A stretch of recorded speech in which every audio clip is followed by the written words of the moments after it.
ini Surakarta Outstate dengan tema ekor yang akan disampaikan oleh Bapak Arsyadi SHMA. Kepada Bapak Arsyadi, kami persilakan itu untuk menjelaskan apa itu. Ya, terima kasih Bu Christina. Selamat ketemu pemirsa di channel YouTube yang Surakarta Outstate. Saya diminta oleh Bu Christina untuk menjelaskan apa yang dimaksud ekor itu ya Bu ya. Iya. Ekor itu adalah satu produk dari Mahkamah Agung untuk mengadaptasi perkembangan elektronik yang ada di Indonesia. Mahkamah Agung dan beberapa peraturannya dimulai surat keputusan Mahkamah Agung dimulai 2018, juga terakhir ada surat edaran dari Dirjen, surat keputusan dari Dirjen Badilum nomor 271 garis DJU garis SK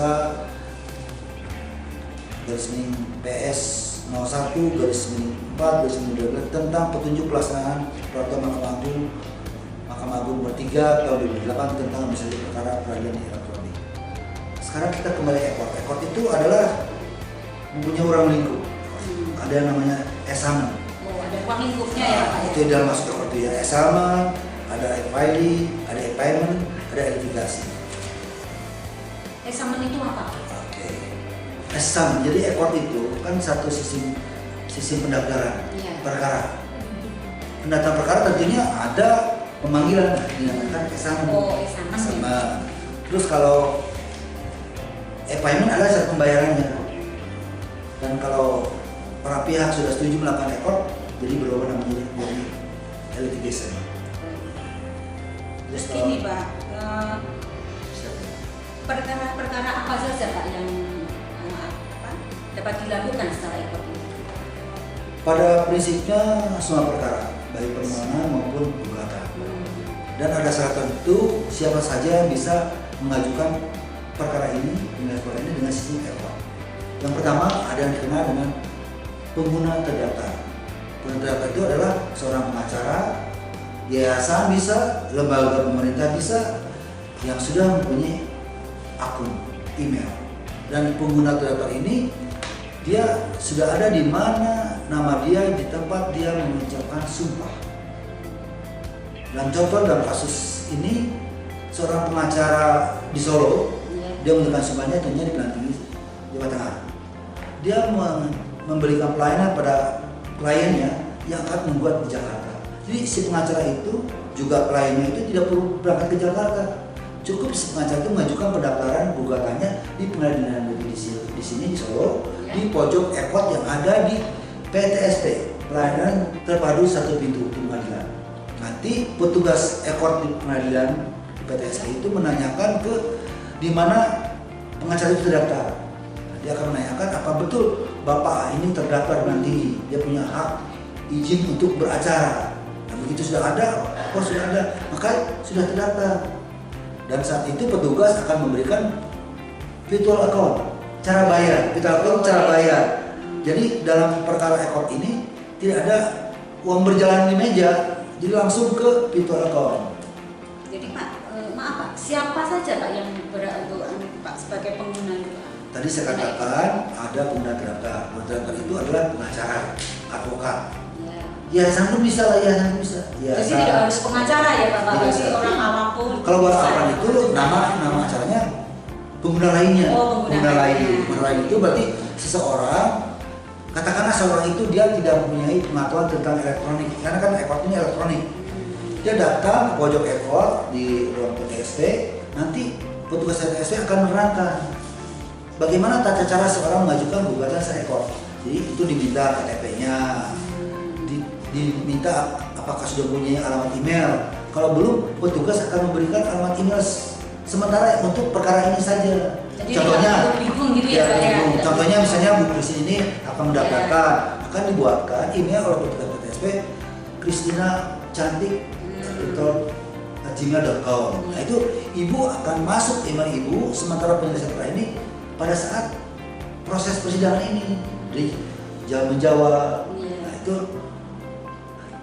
saya kembali tadi setelah membayar di virtual account itu langsung dapat nomor perkara.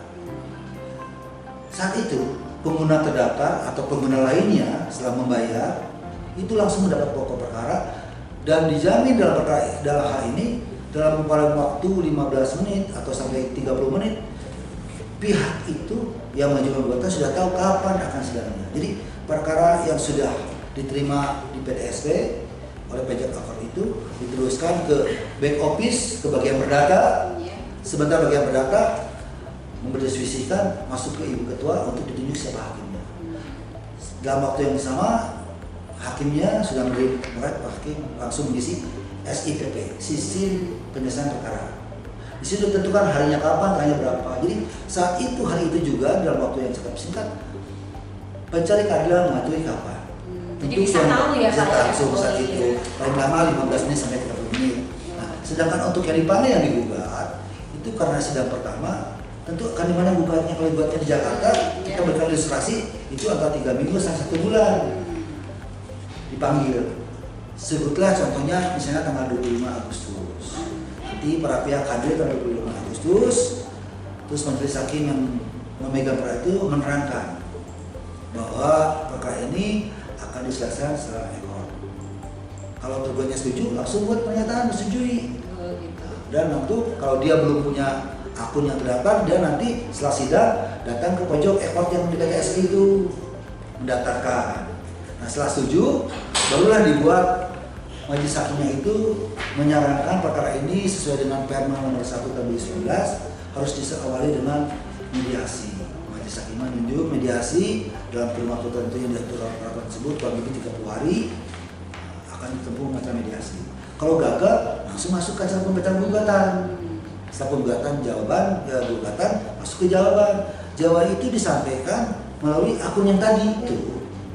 Kelebihan akun di ekor ini, kalau kita dijadwalkannya itu nanti tanggal 2 September, nah dari mulai tanggal 25 Agustus itu si tergugat sudah bisa mengajukan jawabannya. Tanggal 25, saya belum puas, dia perbaiki lagi. Terus udah masuknya lagi, dua diupload sama dia, tidak puas lagi, perbaiki lagi. Finalnya di tanggal 2 September itu. Jadi banyak keuntungan. Banyak keuntungannya. Keuntungannya apa saja ya Pak? Satu, Gitu ya, Pak? memperdekat jarak.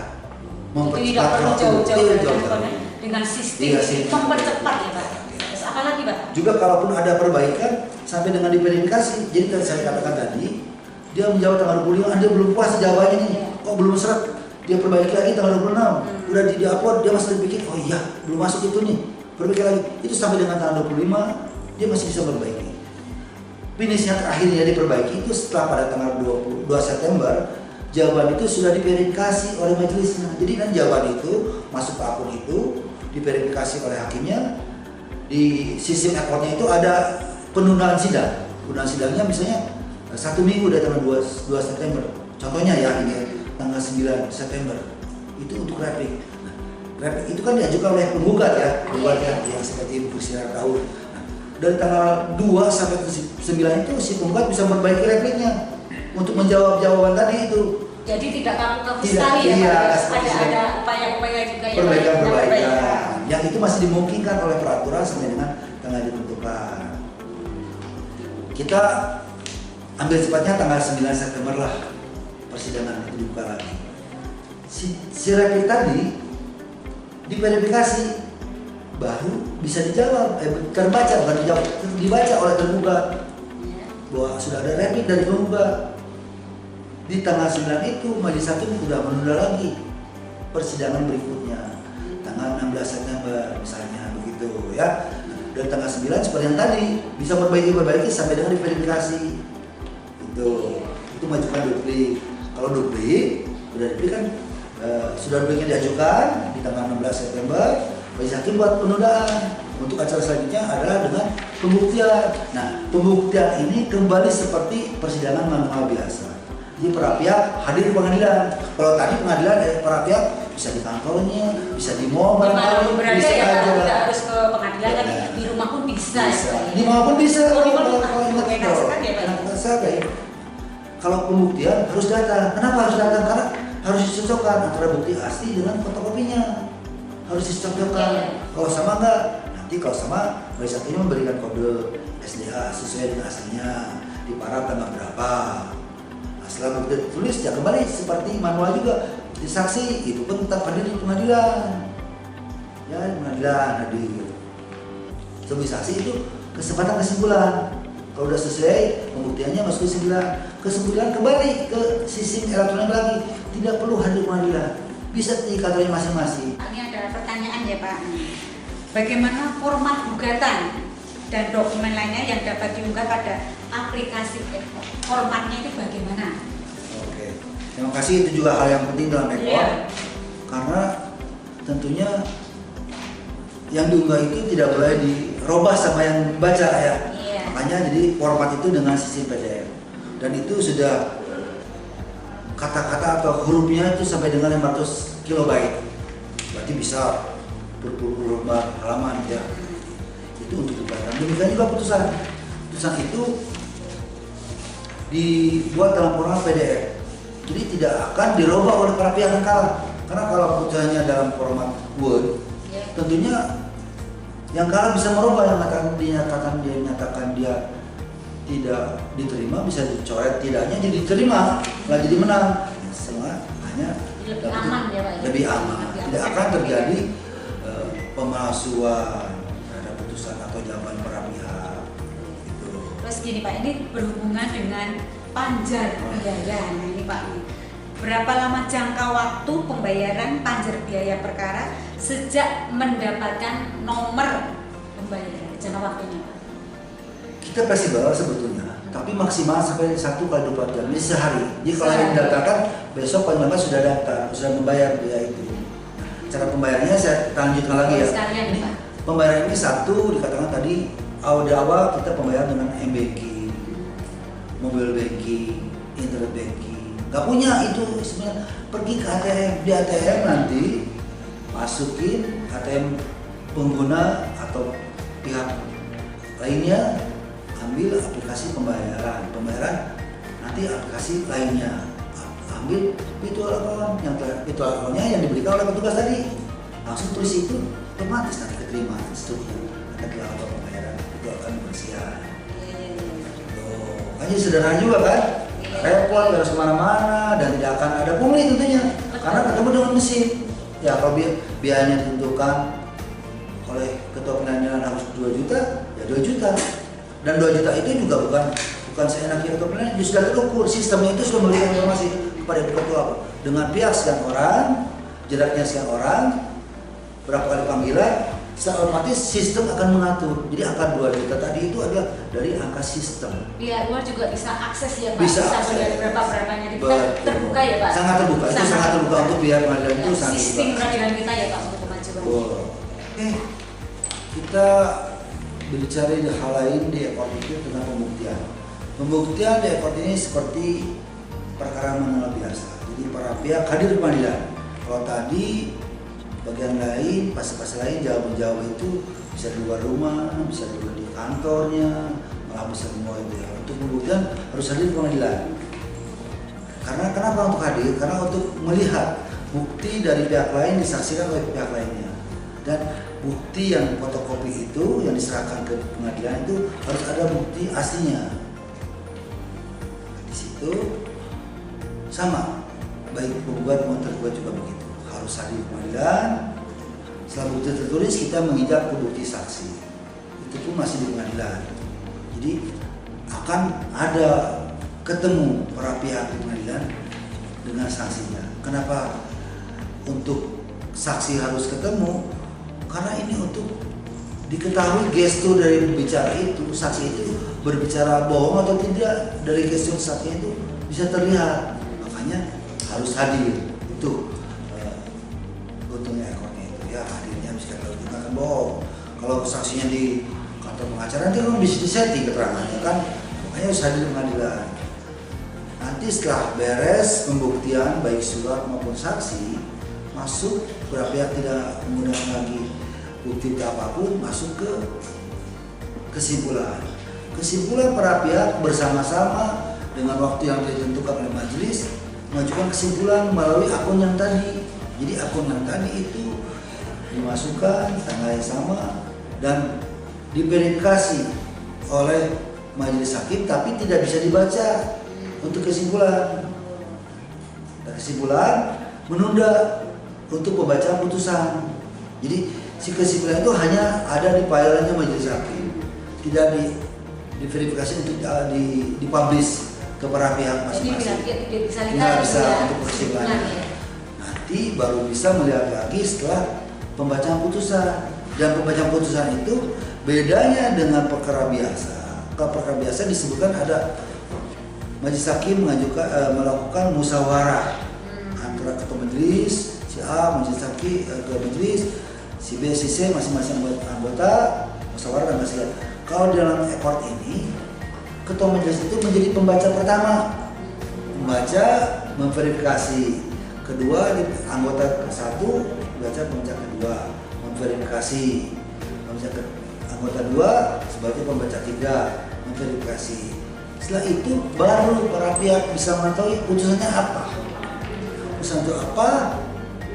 Dan di situ majelis hakim di penundaan di terakhirnya itu menerangkan bahwa dari putusan ini para pihak bisa melakukan upaya hukum yang diatur oleh undang-undang.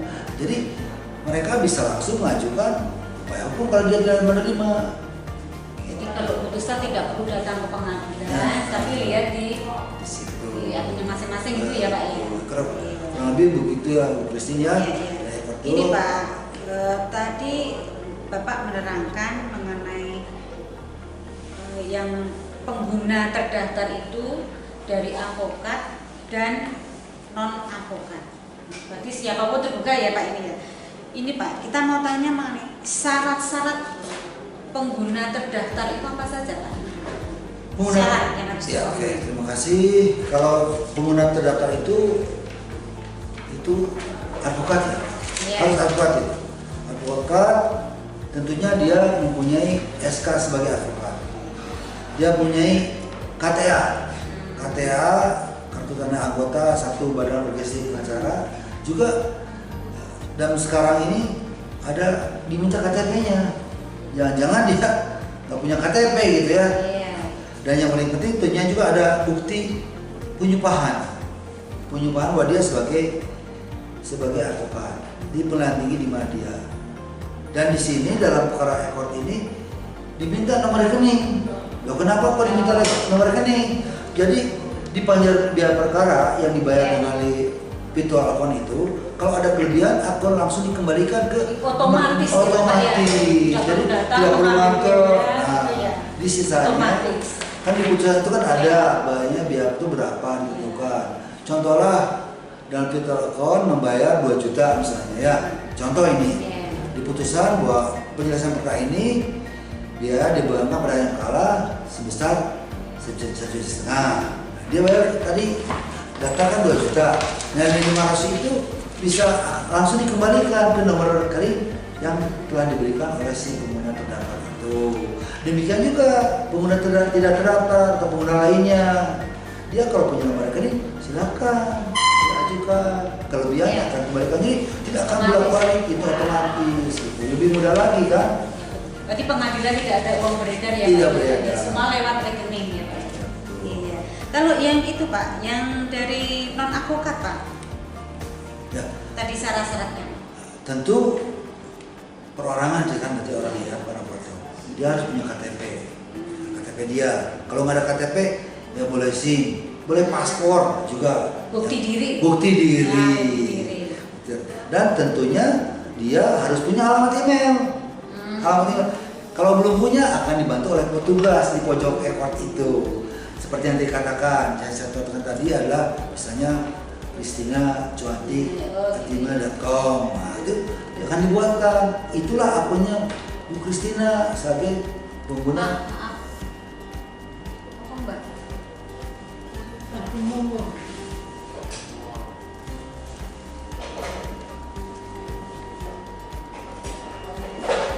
Nah, tadi diangkat itu.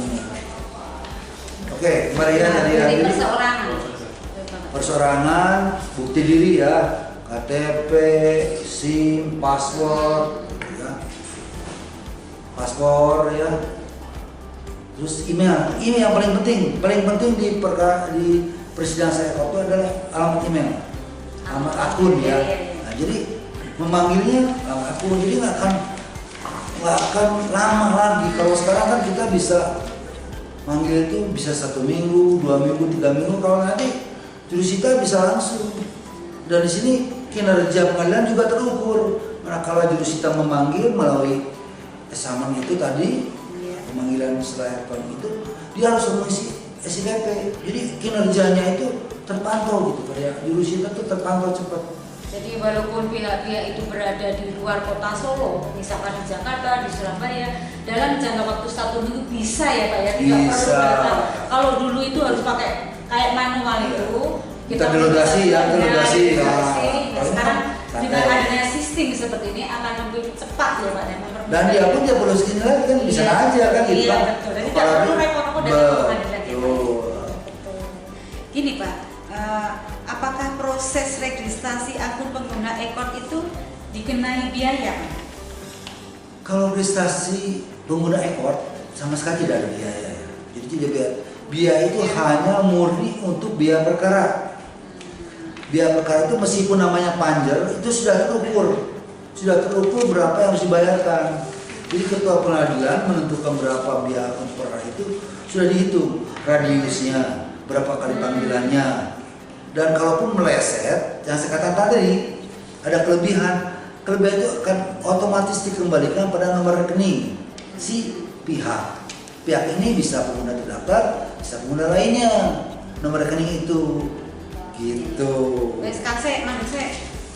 Aduh, capek. Enggak. Kasih toh. Ini ada pertanyaan ya Pak. Bagaimana format gugatan dan dokumen lainnya yang dapat diunggah pada aplikasi ekor? Formatnya itu bagaimana? Oke, terima kasih. Itu juga hal yang penting dalam ekor, karena tentunya yang diunggah itu tidak boleh dirubah sama yang membaca ya. Makanya jadi format itu dengan sistem PDF, dan itu sudah kata-kata atau hurufnya itu sampai dengan 500 kilobyte, berarti bisa berpuluh-puluh lembar halaman ya. Itu untuk gugatan. Demikian juga putusan itu dibuat dalam format PDF, jadi tidak akan dirubah oleh para pihak yang kalah.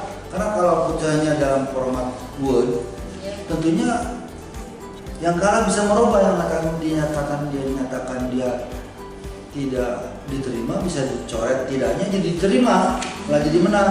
Semua hanya lebih aman ya Pak. Lebih aman. Tidak akan terjadi pemalsuan terhadap putusan atau jawaban para pihak. Gitu. Terus gini Pak, ini berhubungan dengan panjar biaya. Nah ini Pak, berapa lama jangka waktu pembayaran panjar biaya perkara sejak mendapatkan nomor pembayaran, jangka waktunya? Kita fleksibel sebetulnya, tapi maksimal sampai 1x24 jam, jadi sehari. Jadi kalau yang didaftarkan besok paling lambat sudah daftar, sudah membayar biaya itu. Cara pembayarannya saya lanjutkan lagi ya. Sekalian Pak. Pembayaran ini satu dikatakan tadi awal kita pembayaran dengan M-Banking, mobile banking, internet banking.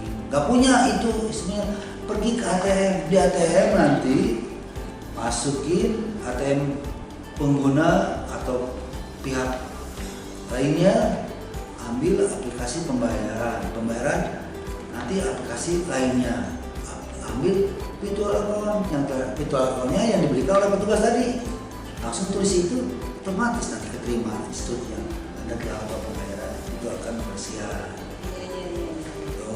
Makanya sederhana juga kan, repot harus kemana-mana dan tidak akan ada pungli tentunya, karena ketemu dengan mesin. Ya kalau biayanya ditentukan oleh ketua pengadilan harus 2 juta, ya 2 juta. Dan 2 juta itu juga bukan seenaknya ketua pengadilan, sudah terukur, sistemnya itu sudah memberikan informasi kepada ketua apa?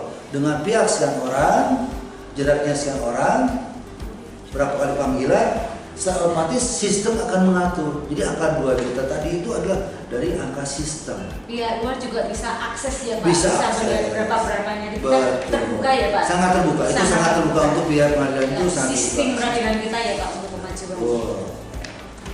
Demikianlah tadi bincang-bincang kita dengan Bapak Asaryadi SHMH Semoga bermanfaat dan berguna bagi kita dan khususnya bagi masyarakat. Bagi Bapak Ibu yang akan mencari bisa datang ke Pengadilan Negeri Surakarta atau membuka website Pengadilan Negeri atau nomor WA 0813 2599 1121. Dan mengucapkan terima kasih pada Bapak Asyari yang juga bermanfaat bagi kita semua. Amin. Dan ucapkan sampai jumpa di lain kesempatan. Terima kasih.